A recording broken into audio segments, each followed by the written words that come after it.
Mungkin kita langsung saja ke sesi tanya jawab, sesi diskusi dengan para pemateri kita. Mungkin minta bantuan kepada panitia untuk bisa eh, menjadikan satu frame untuk semua narasumber dan akan kita mulai untuk mendiskusikan. Ada beberapa pertanyaan seperti ini.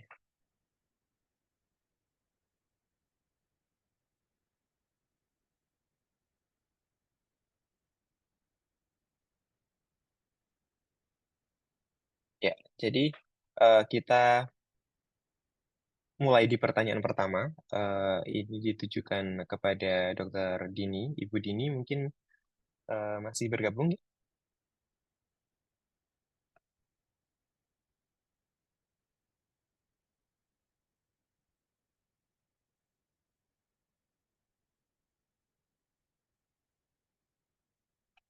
Ya,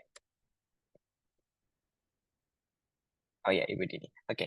Em, ada pertanyaan Ibu dari Kartika Saraswati. Selamat pagi, terima kasih atas presentasi yang sangat komprehensif.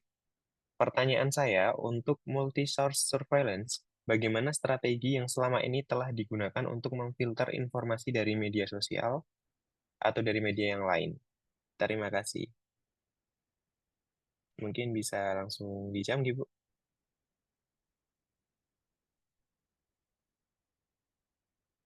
Mungkin terkendala dari panitia, mungkin terkendala unmute. Eh, Oke, terima kasih. ya, Terima kasih tadi Mbak Kartika ya, Mbak Kartika Saraswati ini dari mana? Dari Bali ya. Terkait dari dengan NUS ya. apa nih yang strategi apa yang sudah dilakukan untuk memfilter gitu ya. Jadi gini Ya, Mbak Kartika, kami itu di sini bekerja bersama-sama berdampingan dengan teman-teman dari PHEOC. PHEOC itu adalah Public Health Emergency Operation Center. Jadi teman-teman yang memang selalu harus memantau situasi setiap hari, setiap waktu gitu ya. Nah, dari teman-teman PAUJ ini ada mekanisme triase untuk mengecek semua informasi tersebut. Jadi informasi ini benar atau enggak gitu ya, ada apa hoax atau enggak gitu. Kita juga bekerja sama juga dengan teman-teman SCCE untuk mendapatkan info apakah ini hoax atau bukan gitu ya. Jadi dan di situ juga kita melihat apakah ada duplikasi nih dari pelaporan tersebut. Karena kan kadang untuk event based surveillance bisa saja info itu masuk dari satu sumber, kemudian sumber yang lain masuk. Nah, kalau ada seperti itu kita lihat apakah dua sumber ini duplikasi atau tidak. Gitu. Jadi ada mekanisme penapisan seperti itu yang kita lakukan dan setelah dari kita menangkap laporan-laporan tersebut, kita membuat spot report setiap hari. Spot report itu setiap hari kita buat untuk melihat di mana potensi-potensi KLB yang terjadi di seluruh Indonesia. Kita melihatnya nanti per kabupaten kota. Dan itu kita laporkan langsung ke Dirjen P2P supaya beliau juga mengetahuinya dan juga kita sharekan langsung ke grup besar yang ada di P2P untuk kita bisa sharing informasi tersebut kepada teman-teman program. Jadi teman-teman program itu akan tahu oh ada KLB dengue nih di mana. Gitu. Jadi teman-teman advovirusnya juga mendapatkan itu. Dan juga kami melakukan REM ya, Acute Event Monitoring yang kita lakukan bersama-sama dengan teman-teman dari WHO dan pusat krisis dan itu kita lakukan setiap hari. Jadi setiap hari kerja ya. Kita itu mengambil waktu sekitar setengah jam 30 menit sampai 45 menit untuk membicarakan EBS-EBS yang masuk hari ini supaya kita bisa mendiskusikan bersama terkait dengan hal tersebut. Nah, itu adalah mekanisme yang kita mulai untuk bisa memastikan bahwa laporan-laporan EBS ini juga bisa kita deteksi. Mungkin itu, Mas Irwan. ya, terima kasih Bu laporan-laporan IBS itu ya. Mungkin sudah menjawab ya dari Mbak Kartika Sarasvati. Nah, ini juga ada pertanyaan kepada Bu Dini lagi nih dari Nur Farida. Selamat pagi, terima kasih atas eh, presentasi yang sangat komprehensif. Eh, Pertanyaan saya itu untuk multi surveillance, bagaimana strategi pelaporan dan pengawasan terhadap AMR atau antimicrobial resistance? Apakah sudah termasuk pada aplikasi CZ? Karena AMR juga merupakan silent pandemi yang dapat mengancam. Terima kasih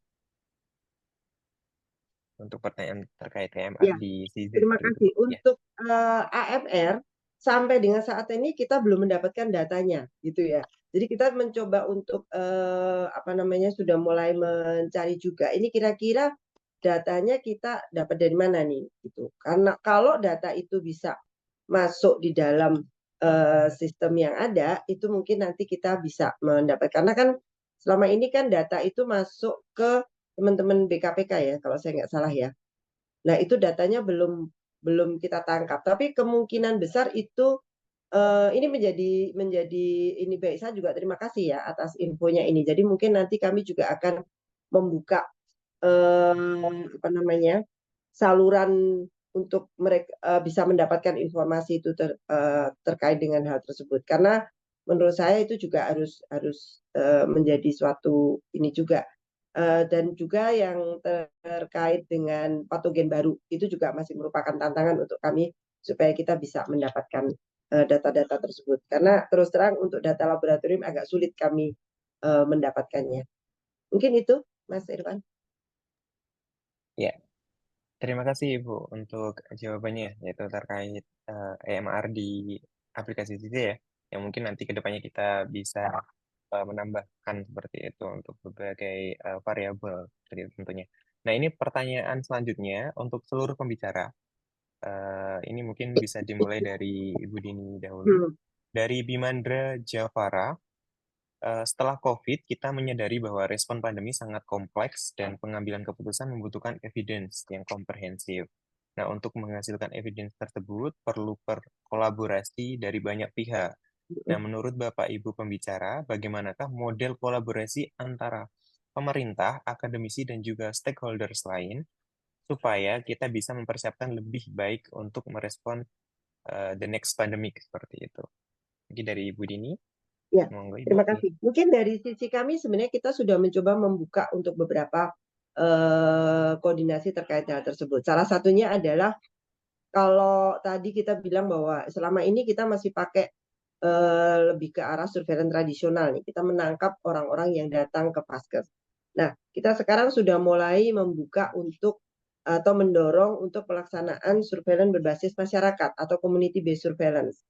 Nah, biasanya kalau kita bilang tentang surveillance berbasis masyarakat, ini kadang ya di beberapa tempat itu mikirnya ini siapa yang berperan kader, kader gitu lagi ya. Nah, itu tapi saya mulai mengajak teman-teman di daerah untuk mulai berpikir lagi.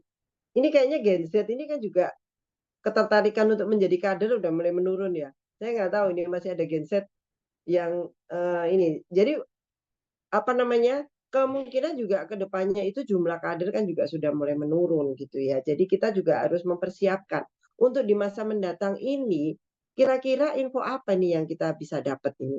Caranya seperti apa? Kalau misalkan kader kader ada sekarang, tapi pekerjaannya udah banyak banget loh. Kader itu sekarang ngurusin segala macam loh ya. Dari yang KIA, dari TB, dari macam-macam. Saya kasihan juga sama kader ya sebenarnya. Nah, sebenarnya kalau kita bicara dengan terkait dengan masyarakat, koordinasi dengan masyarakat, itu sebenarnya bagaimana puskesmas itu bisa menangkap semua informasi yang ada di wilayahnya. Entah itu informasi dari absensi sekolah. Absensi sekolah itu juga penting sebenarnya. Kita mesti tahu nih anak-anak yang nggak masuk karena sakit itu berapa nih minggu ini. Dan sakitnya apa.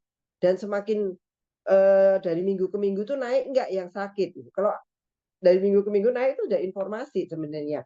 Kemudian ini nih, kemarin saya menyarankan dari teman-teman SBM itu mulai memikirkan WA grup di kampung itu, WA grup di level RT RW itu sebenarnya juga salah satu sumber informasi itu sebenarnya untuk EBS ya terutama. Itu adalah sumber informasi, itu kan selalu ada berita tentang kematian, berita tentang orang sakit ada di situ. Jadi itu yang mungkin ada, kita mencoba untuk membuka itu. Kemudian terkait dengan akademisi, kira-kira apa nih yang bisa kita lakukan? Kalau saya sih lebih sederhana dan aplikatif aja ya, saya mungkin melihatnya itu adalah, ini saya mulai dari tim saya dulu saja. Saya membuka peluang untuk mahasiswa-mahasiswa itu untuk magang ke tempat kami.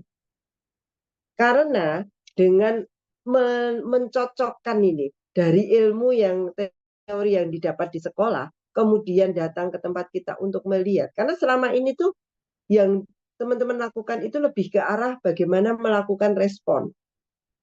Padahal kita tadi melihat bahwa yang kita harus perkuat itu adalah pencegahan, deteksi, dan respon. Tapi kita tuh selama ini menangkapnya itu dari respon terus ini. Setelah kejadian kita mesti ngapain. Tetapi teman-teman terutama yang di akademisi lupa nih tentang bagaimana untuk menangkap kejadiannya. Tadi diceritakan Pak Doni dengan cara yang sangat clear itu ya. Nah ini saya membuka kesempatan teman-teman untuk bisa silahkan datang ke tempat kami magang. Saya selalu bicara seperti itu kalau ketemu teman-teman akademisi. Ayo magang ke tempat kita, ayo kita belajar bersama-sama, lihatlah datanya, analisislah datanya dengan data yang ada di kita. Dan itu adalah salah satu cara kita untuk membuka. Dan selain itu juga kemarin saya melihat juga peluang untuk kita menggunakan bersama-sama mempelajari tentang modeling. Kami itu lebih ke arah bagaimana kita memantau setiap hari.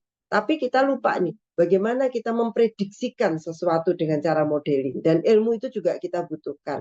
Kemarin saya sudah menawarkan juga kepada teman-teman dari NUS ya. Yuk kita jarak itu sekarang kan sudah nggak masalah ini.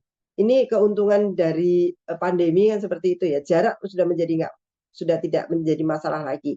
Jadi ayo kita paling enggak kita 1 minggu sekali kita bisa yuk saling saling Vicon atau mungkin Zoom untuk kita belajar tentang modeling itu seperti apa supaya kita juga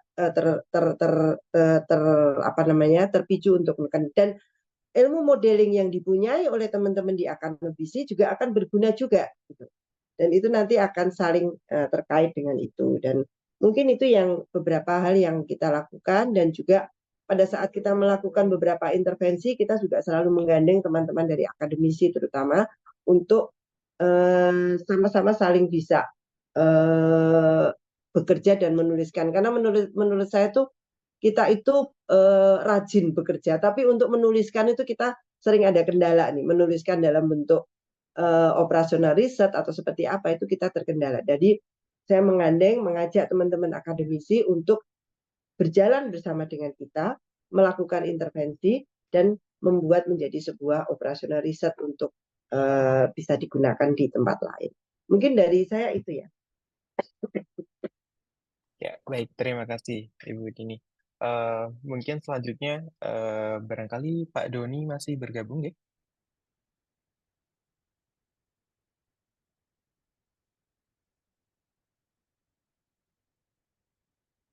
Oh, jika belum bergabung, mungkin kita lanjut. Oh, sudah?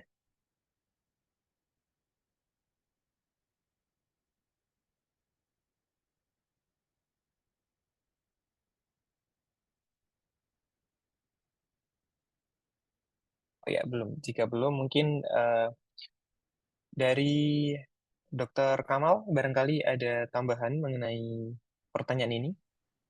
Ya, mungkin bukan tambahan ya, artinya tentu ada banyak hal yang tadi ditanyakan di chat di Zoom ini. Mungkin nanti tidak bisa kemudian kita bahas semuanya, nanti kita akan masukkan sebagai topik selanjutnya ya, Mas Erwan ya. Jadi nanti Ya, topik-topik ya, terkait misalnya genomic surveillance, topik terkait AMR, sehingga nanti kita bisa lebih dalam lagi menggali bagaimana peran dari berbagai kegiatan surveillance yang sudah ada untuk bisa membantu upaya pencegahan dan juga deteksi dini. Mungkin itu aja. Terima kasih. ya. Baik, terima kasih ya Dokter Kamal. selanjutnya dari Ibu Monica.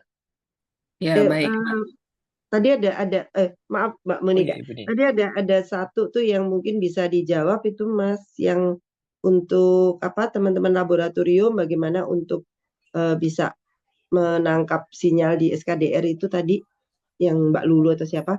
Mungkin itu saya sampaikan di sini bahwa untuk teman-teman laboratorium sebenarnya bisa memasukkan juga datanya penemuan kasusnya di SKDR selama teman-teman itu sudah mempunyai akun SKDR. Jadi kalau memang ada beberapa laboratorium yang terkait untuk itu bisa menghubungi dinas kesehatan setempat untuk mendapatkan akun atau bisa menghubungi kami untuk nanti kami fasilitasi.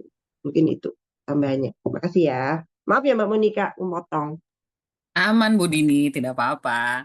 Baik, saya sedikit menambahkan saja Mas Herwan. Sebenarnya sudah banyak eh, yang sudah yang sudah yang sedang terjadi pada saat ini dalam bentuk forum-forum untuk bisa eh, me- berkoordinasi, berkolaborasi lintas sektor untuk mengumpulkan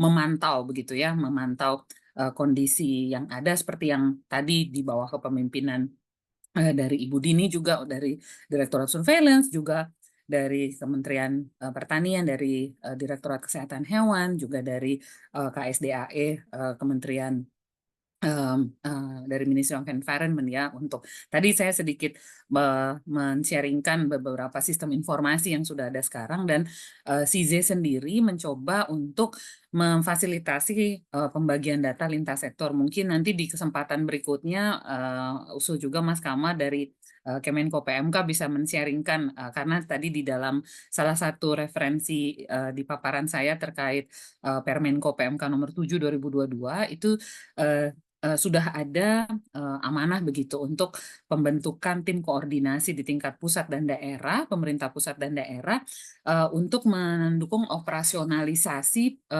pencegahan dan pengendalian zoonosis dan PIB ini. Dan juga sebenarnya tadi sudah ada juga penguatan jejaring laboratorium One Health antara kesehatan manusia dan kesehatan masyarakat dan kesehatan hewan. Juga sudah ada bentuk dari kelompok kerja diantaranya RCCE Working Group yang dimulai dari pada saat COVID dan sekarang sudah menjadi forum koordinasi lintas sektor, bukan hanya pemerintah tapi juga non pemerintah, bagaimana bisa bersama-sama bahu-membahu untuk memobilisasi, men-sharingkan informasi terhadap ancaman-ancaman penyakit yang terjadi di masyarakat. Dan tadi juga sudah disampaikan juga kita semua mempunyai peran yang berbeda-beda dan mempunyai forum yang berbeda-beda. Harapannya bersama-sama kita bisa terlibat aktif sesuai dengan peran dan fungsi kita masing-masing, terus-menerus berbagi data dan berkoordinasi dengan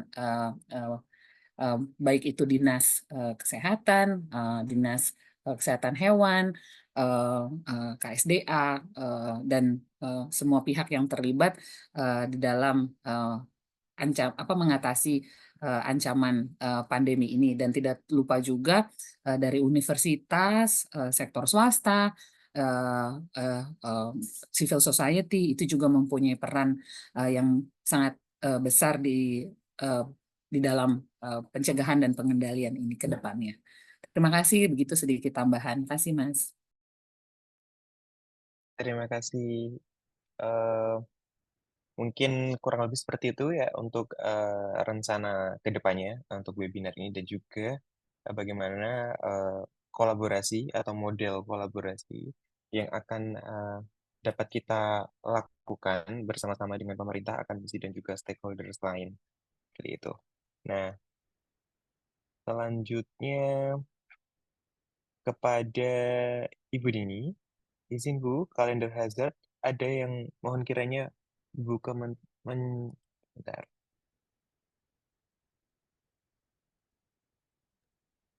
Ya, mungkin saya menangkap sedikit tuh yang Terkait dari daerah seperti itu untuk Ya, Untuk kalender hazard, saya sih merasa bahwa itu adalah kalender hazard yang untuk nasional level. Dan kita juga memikirkan bahwa karena luasnya wilayah di Indonesia, ada kemungkinan bahwa itu harus kita sesuaikan dengan masing-masing wilayah, gitu ya. Tetapi teman-teman jangan khawatir bahwa kita sudah menyiapkan hal tersebut. Jadi mungkin dalam waktu dekat ini ya, kita terutama untuk yang 16 provinsi yang ada di Jawa dan di Sumatera, kita akan untuk tahun ini kita akan mengajarkan beberapa analisis data atau manajemen data terkait dengan SKDR, termasuk juga untuk mengajarkan membuat kalender hazard tersebut. Jadi nanti teman-teman di level kabupaten kota maupun di provinsi akan bisa membuat kalender hazard itu level wilayahnya masing-masing. Jadi nanti kami akan roadshow di 16 provinsi dalam waktu kira-kira Agustus dan September. Kita akan geber cepat-cepat nanti ya, supaya teman-teman sampai dengan akhir tahun ini teman-teman sudah dapat meningkatkan kapasitasnya sampai di level kabupaten kota. Jadi kami berharap bahwa kalau kabupaten kota itu kuat, pasti provinsi itu kuat. Itu yang kami harapkan. Tapi kami juga mohon juga nanti kapasitas itu juga tetap dipertahankan gitu ya. Jangan ini bukan berarti pelatihan, tapi bagaimana saya berusaha untuk memastikan bahwa teman-teman di kabupaten kota itu bisa menilai sendiri kondisi di wilayahnya itu seperti apa. Karena terus terang saya merasakan ketidaksiapan dari level kabupaten kota itu sangat menjadikan halangan untuk kita untuk bisa mewujudkan health security di suatu wilayah itu, apalagi di Indonesia gitu ya. Jadi saya berharap kalau health security di wilayah itu kuat, maka di negara pasti juga kuat gitu. Itu sih, itu mungkin Mas informasi yang jangan khawatir nanti kita ajarin kok. Toolsnya sudah ada, teman-teman tinggal masukin. Yang penting teman-teman punya data. Kalau nggak punya data ya nggak bisa buat kayak gitu ya. Ya, jadi nanti setiap daerah atau poin-poin yang mungkin bisa kita tingkatkan dan nantinya bisa membuat kalender hazard sendiri untuk kewaspadaan di setiap daerah itu ya Bu ya. Nah, Pokoknya kita harus selanjutnya pinter ini sama-sama, nggak boleh ya pinter sendiri. betul ya betul sekali. Ya ini ada pertanyaan juga dari Luri untuk seluruh pembicara. Eh, tapi mungkin terutama untuk Bu Dini, wah ini ada penekanan juga untuk Bu Dini. Jadi eh, sejauh mana Ibu untuk penerapan genomic epidemiology berbasis digital di Indonesia? Yang mungkin ini juga sudah dengar terkait Kemenkes dengan BGSI ya, yang sudah di launching dan bagaimana perannya. Mungkin nanti ini akan jadi topik juga kita di sesi selanjutnya di bulan-bulan depan. Dan juga nanti mungkin juga bisa mengundang dari pihak BGSI seperti itu. Mungkin ada Ya, tambahan dari Ibu Dini. Silakan.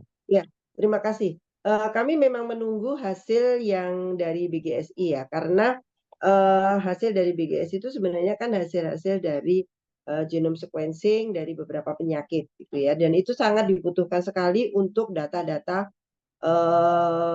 multi-source kita.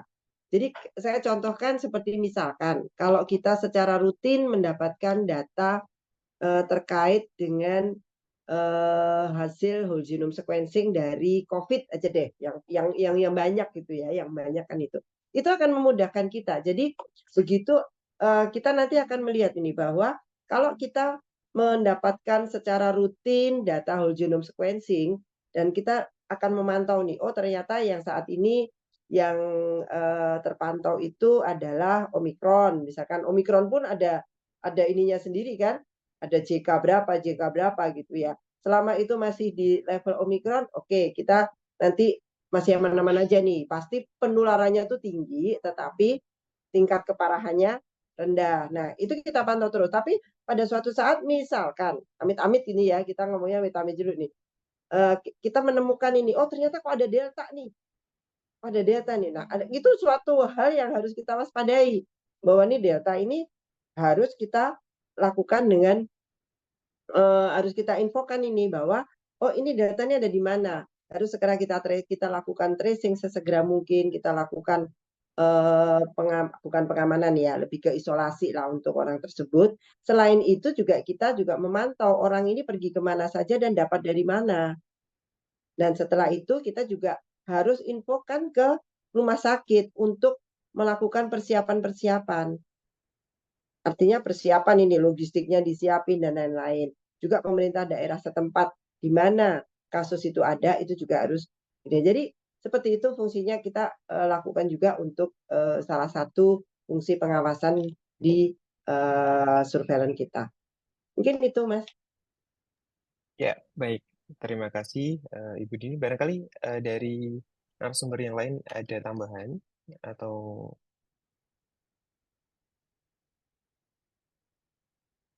tidak ada mungkin dari Ibu Monica atau dari Pak Kamal? Saya nggak ada tambahan, Mas. Makasih. Ya, baik. Oke, jadi mungkin itu merupakan pertanyaan terakhir. Untuk pertanyaan yang lain, beberapa mungkin sudah dijawab juga, dan mungkin untuk pertanyaan yang ditujukan kepada Pak Doni, mohon maaf, nanti akan kita jawab melalui email, nanti akan kita jawab karena beliau saat ini sedang mengungsi Kalau seperti mau itu, bisa, dan Mas. oh, nggih, sampun Bapak. Ye. Oh, nggih, baik. Ye. Baik, monggo. Pertanyaannya apa tadi? Mohon maaf.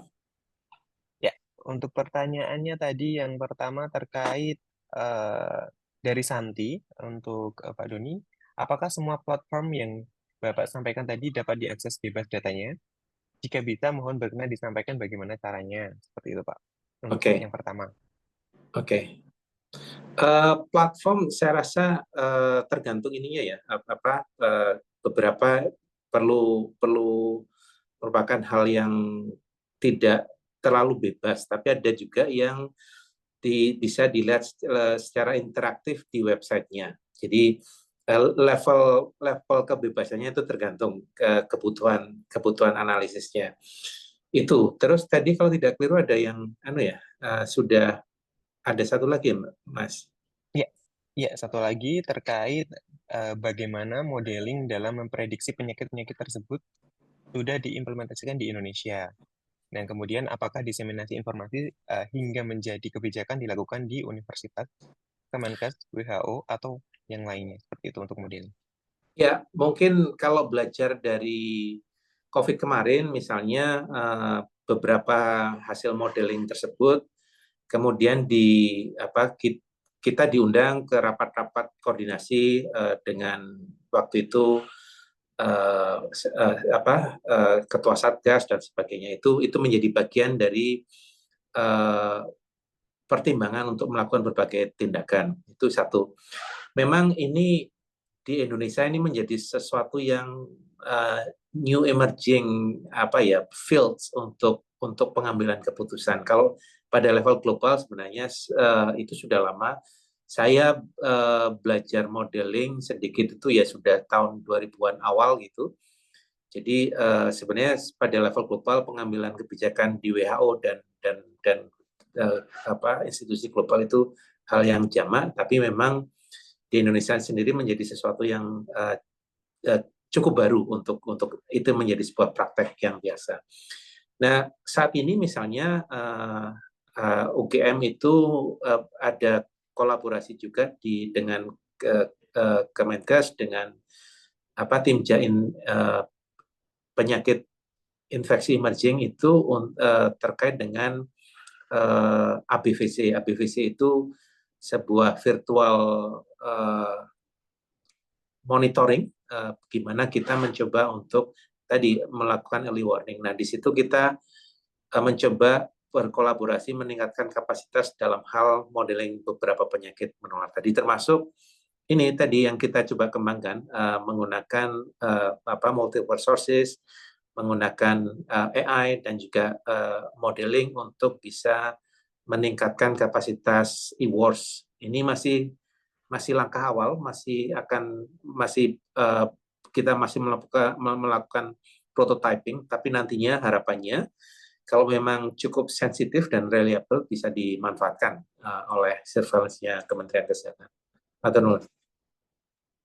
Baik, terima kasih Pak Doni atas jawabannya. Mungkin sudah menjawab nih dari pertanyaan tadi dari Retia dan juga dari Santi. Nah, kita sampai di penghujung kegiatan webinar series kita pada siang hari ini. Mungkin mohon izin dari setiap narasumber barangkali menyampaikan close statement terkait kick off dari webinar ini. Mungkin yang pertama Pak Doni barangkali sangat menyampaikan terkait close statement. Monggo. Ya, terima kasih. Karena ini adalah bagian pertama dari series webinar atau workshop ataupun yang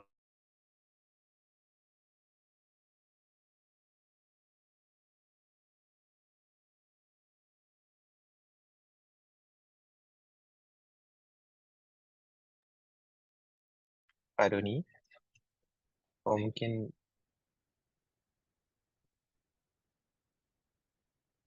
terkendala jaringan ya.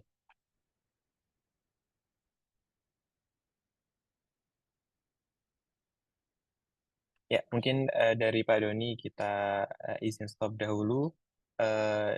Barangkali Bu Dini memiliki final statement.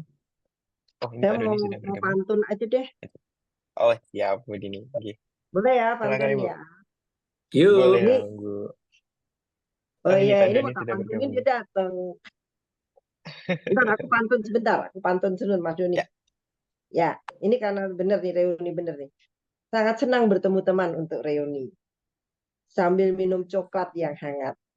Dengan meningkatkan kapasitas kewaspadaan dini, surveillance akan kuat dan Indonesia hebat. Ya, itu deh pantunku. Luar biasa. Sekaligus quote. Jadi surveillance akan kuat seperti itu, ya Bu. Ya, baik. Mungkin selanjutnya dari Pak Kamal sudah bergabung. Ya, terima kasih Ya. Mas Irwan. Dari saya nggak ada pantun, jadi terima kasih banyak. Nanti kita siap untuk berkolaborasi selanjutnya. Itu aja. Terima kasih banyak sebelumnya. Siap. Terima kasih Pak Kamal. Nanti kita akan Mas lanjutkan Kamal untuk keder kalau kegiatan-kegiatan webinar. disuruh pantun, Mas Kamal keder dia. Oh gitu ya Bu ya. Nggak bisa soalnya. Yo. Mungkin untuk seri selanjutnya harus ini ya menyiapkan pantun gitu. Nah, untuk yang terakhir dari Ibu Monica, silahkan Ibu. Ya, baik. Terima kasih. Saya juga kayaknya keder langsung setelah pantunnya Bu Dini. Jadi saya nggak pakai pantun lagi, takut salah nanti. Jadi kalau dari saya, mari kita bersama-sama melihat bahwa kesiapsiagaan Indonesia dimulai dari kita, setiap pribadi kita di dalam peran kita masing-masing. Pemerintah tidak bisa berjalan sendiri, kami juga bersama-sama hanya bisa mendukung, tetapi marilah kita bersama-sama melihat peran aktif kita dan kontribusi kita di dalam berbagai peran dan tugas yang kita miliki. Mari terus kita sama-sama dukung kerjasama kolaborasi lintas sektor, dan dengan semangat One Health kita memperkuat Indonesia menjadi lebih sehat, lebih kuat, bukan hanya bagi kita, tapi juga bagi generasi yang akan datang. Bersama kita pasti bisa. Terima kasih, Mas. Terima kasih Ibu Monica.